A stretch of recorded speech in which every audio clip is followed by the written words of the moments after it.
El milagro de Fray Justo, de Adela Zamudio. Fray Justo era un santo. Nadie se atrevió jamás a poner en duda su santidad. Los enemigos de la religión, que, por sistema desacrediten a los sacerdotes, no hallaban, por más que buscasen, qué decir de él, a no ser mucho de bueno. Hablaban con desprecio, si así se les antojaba, de la comunidad entera, pero de él, individualmente, era distinto. No podía menos que confesar sus virtudes y los muchos favores que le debían los desgraciados. Un día de gran jubileo, después de decir su misa, se encaminó lentamente a su confesionario donde le esperaba un montón de penitentes. Apartó la cortinilla y se instaló cómodamente en el reverendo sillón. Sacó enseguida su tabaquera, le dio dos golpecitos, sorbió una narigada, se limpió las narices con su gran pañuelo de algodón y guardando caja y pañuelo, sacó la cabeza fuera del confesionario y dijo con acento reposado: si hay alguna casada, que se acerque la primera. Tenía la costumbre de preferir a las madres de familia, considerando que no debían abandonar mucho rato su casa. A esta advertencia se siguió una conmoción en torno al confesionario. Las que tenían ganada la rejilla se vieron obligadas a cederla, y sólo después de algunos momentos se restableció la quietud. Fray Justo, como de costumbre, tocó primero a la derecha, tan tan. La penitente aguardaba la respiración anhelosa y entrecortada. ¿Es confesión o reconciliación?, preguntó el fraile. No, padre, respondió ella. Venía solamente a consultarle. Ah, Genoveva, ¿no vienes a comulgar? No, padre, estoy en un estado de ánimo muy malo. He tenido desde ayer motivos de amargura tan enormes. Razón da más para buscar la fuente de todo consuelo. Ay, padre, si viera usted cómo tengo el corazón. Solo quería hablar con usted. Bueno, espera un rato. Despacharé a esa porción de beatas que esperan para recibir la comunión y te escucharé después con calma. Hasta luego. El fraile se volvió a la izquierda y otra vez una respiración anhelosa al otro lado de la reja. ¿Confesión o reconciliación? Soy yo, silbó una voz muy reprimida y sin más ni más se echó a llorar. Ay, padre, mi marido me ha dado otro colerón. Paciencia, hija. Cuando me consultaste tu matrimonio, yo lo reprobé. Nada bueno se podría esperar de un marido tan joven siendo tú ya madura. Pero eso, padre, ya no tiene remedio. Entre tanto, yo soy una desgraciada. Y siguió gimoteando. Al fin y al cabo, es usted mi director espiritual y nuestro padrino. Si usted no toma parte, cada día será peor. Bueno, bueno, ven mañana a las 8 y me contarás todo lo que ha pasado.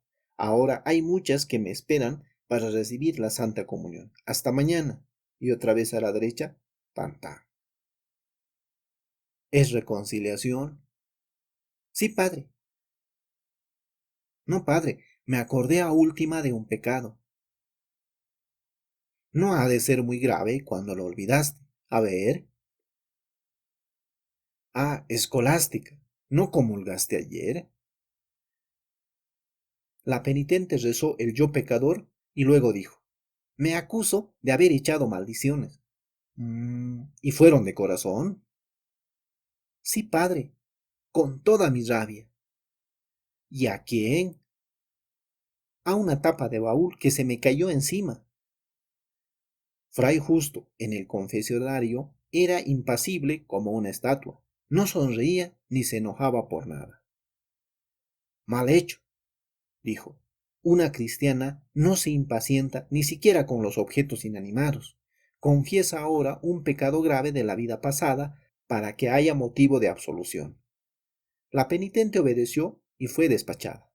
A esto se siguieron 10 o más confesiones igualmente breves e igualmente insulsas hasta que el fraile tocó por 15ª vez a la derecha. ¿Es reconciliación? Soy yo que he traído el libro. Entrégamelo al punto. Está bien, padre, pero ¿qué le voy a decir cuando me pregunte si lo he leído? ¿A quién? A él, al que me lo obsequió.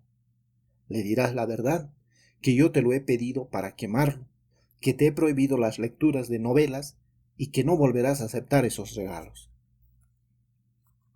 La penitente, que era una niña graciosa y coloradita, se puso en pie lentamente del confesionario y entregó el libro humildemente, retirándose luego. El padre sacó enseguida la cabeza. No quedaba más que la casada número 1, que comprendiendo que le había llegado la vez, se aproximó. Estaba más sosegada. Una larga amonestación del sacerdote acabó de tranquilizarla, pero al dar cuenta de lo que le pesaba, volvió a conmoverse. Anoche, dijo, con escándalo de toda la vecindad que se apercibió de ello, ha introducido a esa mujer a mi propia casa. ¿Qué debo hacer? ¿Seguiré callando? ¿Consentiré semejante ejemplo para mis criadas? ¿Para mis hijitos? ¿Qué me toca hacer? Obrar con prudencia, dijo el sacerdote. No comprometer el porvenir de tus hijos, rogar a Dios y esperar. Pero, ¿hasta cuándo? Hasta cuando Dios quiera, respondió el fraile sin alterarse. Algún día le tocará el corazón y volverá sobre sus pasos. Tal vez, murmuró ella, cuando esté viejo y ya no pueda más. Hija mía, interrumpió el confesor severamente, es preciso no rebelarse contra las pruebas que Dios nos manda. ¿Quieres que yo los busque y los amoneste? Sería contraproducente. Si viera usted cómo se burla de los sacerdotes. Quería también, continuó ella, hacerle otra consulta. Como usted sabe, ha comprometido mi matrimonio y están a punto de rematarnos la casa. ¿Qué puedo hacer en ese asunto? Buscar a ese señor acreedor nuestro, contarle mi situación y conseguir que nos conceda un plazo. Está bien, iré hoy mismo. Ven mañana a las 8. Fray Justo entró a la sacristía y subió las escaleras del claustro. Entró en su celda, dejó el libro sobre su mesa de noche y se fue al comedor visiblemente preocupado.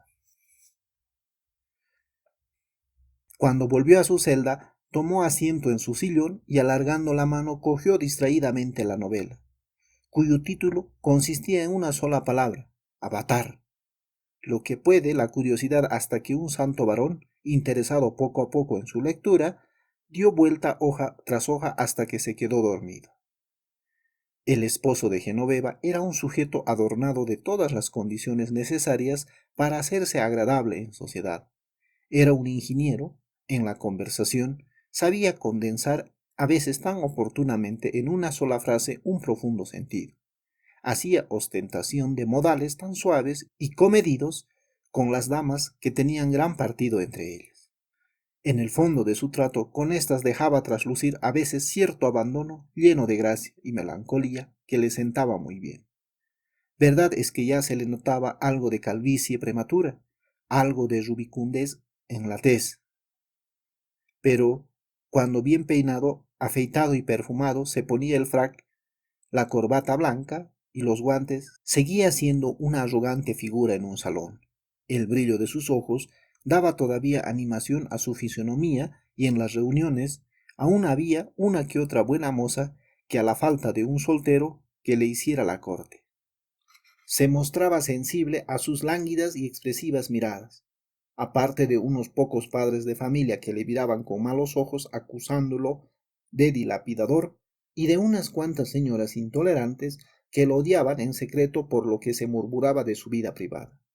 Todos lo hallaban muy agradable y lo trataban con sumo agasajo. En suma, era, como dice en castellano viejo, candil de la calle y obscuridad de su casa. Doña Pacífica, la confesora de Fray Justo, aquella esposa ya madura de un esposo demasiado joven, era una prueba viviente de que no siempre dan los nombres idea exacta de los objetos a quien han sido aplicados. Doña Pacífica parecía oriunda del océano del mismo nombre, el cual se ponía a veces tan furioso que se precipita sobre un puerto y se la traga íntegro. solo que los furores de doña Pacífica eran más frecuentes de los de aquel. Su pobre esposo tenía dos debilidades, el escándalo y abrigaba la idea caballeresca de que golpear a una mujer es una cuestión cobarde. Con esto y con un vozarrón que se oía a una cuadra, tenía la señora lo suficiente para dominar a su marido, que andaba flaco como un espárrago. Los amigos de este infeliz, en sus ratos desocupados, se complacían en recordar todos los tormentos de la Inquisición para doña Turbulencia y daban a la víctima consejos a cual más enérgicos, pero todo esto a respetable distancia, que cuando se hallaba en presencia de ella, contagiados de inexplicable terror, se mostraban muy comedidos. Dormía Fray Justo profundamente cuando llamaron con suavidad a la puerta de su celda. ¿Es Genoveva o es la otra? ¿Ah? Se preguntó, figurándose todavía en el confesionario. Era un lego. Venía a advertirle que había llegado la hora de acudir al coro. Al despertar, dos órdenes de ideas se confundían en el cerebro del fraile: las confidencias de las dos casadas y el argumento de la novela. Y fue en aquel momento, en aquel tránsito indeciso del sueño de la vigilia, vaga penumbra en que se agita el espíritu con rara lucidez, que el santo varón concibió la idea, acudió al coro y durante los rezos y durante toda la tarde la idea siguió madurando en su cerebro. Aquella noche empezaba la novena de San Pascual Bailón y Fray Justo debía presidir la ceremonia. El templo estaba ya repleto de gente cuando se presentó, revestido de capa de oro y acompañado de dos acólitos. Hecha la venia ante el altar mayor, se agitaron las campanillas, subió al altar el humo del incienso y tras algunos momentos de silencio en que arreció el fervor de los circunstantes, empezó la novena. Después de las primeras oraciones, cuando el lego que les hacía rezar desde el púlpito pronunció las palabras: cada cual aliente la confianza. Fray Justo, inclinándose aún más, alentó la confianza y murmuró fervoroso la siguiente oración: Señor mío Jesucristo, en tu divina presencia, abomino los gritos paganos, desprecio las utopías científicas, solo en ti creo. Concédeme la gracia sobrenatural que te pido, para mayor gloria tuya y aprovecho de las almas que yo me sé, así sea. Aquella noche durmió más tranquilo que nunca. A eso del amanecer llamaron otra vez suavemente a la puerta de su celda. ¿Es el viento o es San Pascual Bailó que me da el aviso?, se dijo. No sé si mis lectores se hayan enterados de que San Pascual Bailón se encarga de dar a sus devotos avisos oportunos del día y a la hora en que han de ser llamados a comparecer ante el Tribunal Supremo a fin de que arreglen su conciencia. No era el viento ni San Pascual Bailón, sino era una santa. Traía en las manos una corona de espinas y el fraile la reconoció al momento. Santa Rita de Casia, abogada de imposibles, modelo de esposas mártires, de pie junto a la cama, murmuró en voz baja pero muy clara: justo por tus sentimientos, el Señor te concede permiso para obrar el milagro que le has pedido. Cuando el fraile dormido abrió los ojos, la visión había desaparecido. No era más que un sueño, pero vio en él una revelación divina. Obró con toda fe. Después de decir su misa, se encaminó a su confesionario, donde le esperaban a cada lado Pacífica y Genoveva. Comenzó por dirigir a la primera una de aquellas exhortaciones suyas capaces de ablandar el corazón más empedernido, recomendándole prudencia, dulzura y buenas palabras, únicos medios de mantener la paz en el hogar y conseguir la felicidad propia y la ajena. Después, advirtiéndole que esperaba, atendió a Genoveva, le dio cuenta de su encargo y pasó a exhortarla. Cuentan de un cura que sacaba rogativa en tiempo de luna porque, según decía, una causa natural debía cooperar el milagro. Sin conocer tal cuento, justo participando tal vez de esa opinión, aconsejó a su hija espiritual un tanto de energía que no estaba reñida con los procederes de una esposa cristiana. cuando los ruegos y reflexiones han sido agotados inútilmente en la lucha contra un esposo descarriado y en los esfuerzos para volverle al buen camino, hay un mérito y sacrificio, dijo, que en la ciega sumisión, que a veces es cobardía y algo de egoísmo. Enseguida ordenó a las dos mujeres a que se arrodillaran para recibir ambas a un tiempo su bendición. Quería que se fueran a su casa tranquilas, llenas de fe, y que desde aquel día no tuvieran más motivo de pensar. Las dos obedecieron y el padre, en secreto, con todo el corazón, pronunció las siguientes misteriosas frases. El alma. Al entrar en su casa aquella mañana, doña Pacífica se sintió tan pacífica, tan verdaderamente pacífica, que se desconocía a sí misma. Jamás había experimentado igual estado de ánimo. No regañó a las criadas, ni le armó con sus inquilinos. No se le oyó la voz. Durante el almuerzo sintió en presencia de su marido una gran timidez y un temeroso deseo de agradarle. Hasta se atrevió a ofrecerle los bocados que eran de su preferencia. Después de almorzar, cogió su canastillo de labor y silenciosa empezó su trabajo. Lo único que ansiaba era que le dejaran en paz para meditar en los consuelos divinos. Su consorte, más que nunca aterrado, observaba estos síntomas seguros de que eran el presagio de una tempestad más furiosa que nunca. Una de las sirvientes de Genoveva, que había salido a la puerta de calle a esperar el regreso de su ama, al descubrirla, corrió a su encuentro y le dijo con angustia: «Ay, señora, mucho ha tardado usted. El caballero está furioso. Ya nos ha hecho devolver toda la casa buscando la llave de su ropero, que no la vea entrar». La señora, asombrada de su propia entereza, se dirigió a su cuarto sin miedo. Se quitó los guantes, luego el manto, y estaba doblándolo cuando se oyó la voz del marido que gritaba con voz de trueno: «¡El almuerzo!». Las criadas se pusieron en movimiento. Los dos esposos se presentaron a un tiempo en el comedor. Ella por una puerta y él por otra. Se miraron un instante y tomaron asiento en la mesa. Él furibundo, ella impávida y despreciativa, con la gorra calada hasta los ojos. Para meditar mejor cómo iba a empezar, comenzó él a servirse el primer plato. A la primera cucharada halló la comida sin sal. La buscó en el taller y no la encontró. Entonces, con un terrible puñetazo en la mesa, gritó a las criadas: «Catalina, Petrona». Genoveva, pálida pero serena en apariencia, en la misma actitud. De repente, conteniendo apenas su furor del marido, se volvió hacia ella y preguntó: «¿Querrás decirme por qué no están las cosas hoy en día en su lugar en esta casa?». «Porque en esta casa todo está fuera de su lugar, comenzando de quien la gobierna», contestó ella. El hombre, atónito ante la inesperada actitud de su mujer, se puso de pie. Ella, de pie también, le desafió con la mirada. «¿Qué quiere decir usted?». «Quiero decir», respondió, «que siendo tú el primero en dar ejemplo de desorden, despilfarro y mal proceder, no tienes derecho para exigir corrección de los demás». Una ola de furor sacudió los miembros de aquel hombre orgulloso y envanecido. Dio un paso hacia ella y con un impulso ciego, sin darse cuenta de lo que hacía, de una bofetada, le arrojó lejos. Ella dio un grito y se levantó la mano a la frente. Se había estrellado contra la cerradura de una puerta. Hubiera caído en el suelo si las criadas no acuden a sostenerla.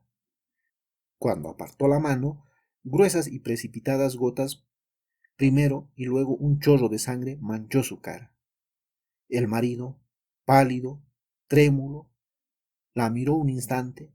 Una criada acudió a lavar la herida con una palangana. «No con esa agua», gritó él, «con agua hervida». Entonces ella, fuera de sí, le increpó a gritos: «Cobarde, ¿qué te importa?». Y ahogando un gran sollozo continuó: «¿Y qué me importa a mí? ¿Qué me importa vivir ultrajada, envilecida? Miserable, por causarte una hora de remordimientos, sufriría con gusto 1000 muertes. Le faltaron las fuerzas, cayó en una silla y perdió el conocimiento. Cuando volvió en su acuerdo, estaba en su cama. El marido había traído un médico. Le pusieron en un asiento y procedió la curación. La suegra, silenciosa y conmovida, ayudaba al médico.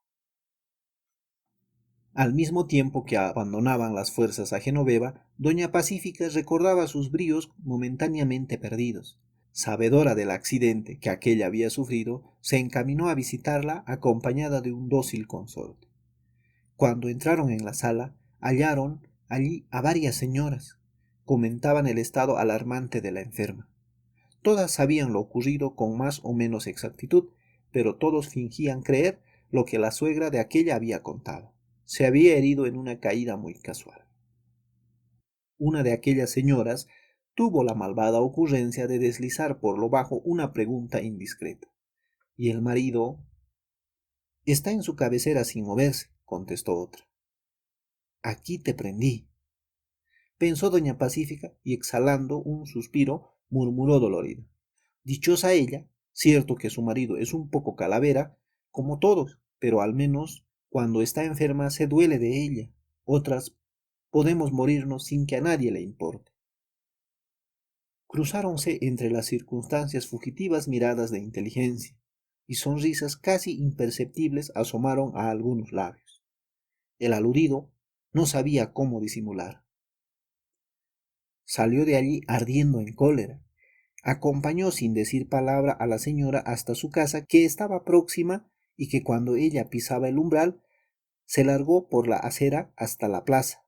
Ella, deteniéndose, le llamó repetidas veces en voz alta, con tal imprudencia que 2 o 3 vecinas asomaron a sus puertas a ver lo que pasaba. Él regresó por evitar escándalo, pero, pálido de rabia, con los puños cerrados, llegó a su cuarto hasta la cabecera de la cama.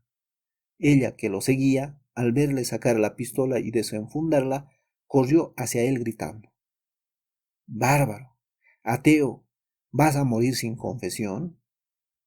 Quien va a morir es usted, dijo el mozo con calma satánica y apuntó. Ella lanzó un cuchillo, pero él le puso el caño de la pistola en la frente, diciendo: Un grito más y le clavo 5 balas en la cabeza. La pobre señora, escapándosele resoplidos de horror, pero muda, aguantó mientras el bárbaro, pistola en mano, le cantaba a voces la cartilla. ¿Se ha imaginado usted que soy un niño, que puede manejarme como a un muñeco? Se equivoca usted. Desde hoy saldré cuando me dé la gana y volveré a la hora que quiera. No se meta a gobernarme porque estoy resuelto a todo. ¿Me entiende usted? No me importa ni la cárcel, ni el patíbulo, ni el demonio. Al fin se le subió al pobre la mostaza a las narices, dijo una vecina. Aguarda que vayamos a favorecerle, dijo otra.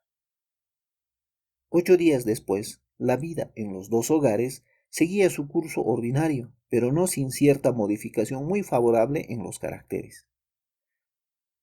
Si hubiese conocido los pormenores de las 2 tragedias íntimas, el público, siempre inclinado al racionalismo, hubiera tratado de explicarlos como hechos muy naturales.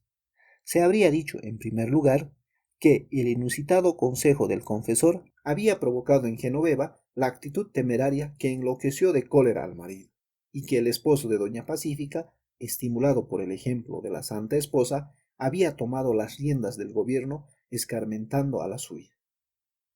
La verdad es que esta última, desde entonces, siempre que iba poniéndose turbulenta, se acordaba de aquel caso de la pistola que había estado a punto de enviarla al otro punto. Por su parte, el esposo de Genoveva, sobre el cual la opinión guardó desde entonces de provocar un estallido cuyo recuerdo lo turbaba todavía. Además, cosa extraña, su mujer exasperada, terrible, empezó a inspirarle una secreta estimación que no sentía ya por ella hacía mucho tiempo. Aquel grito de rebelión le había elevado a sus ojos.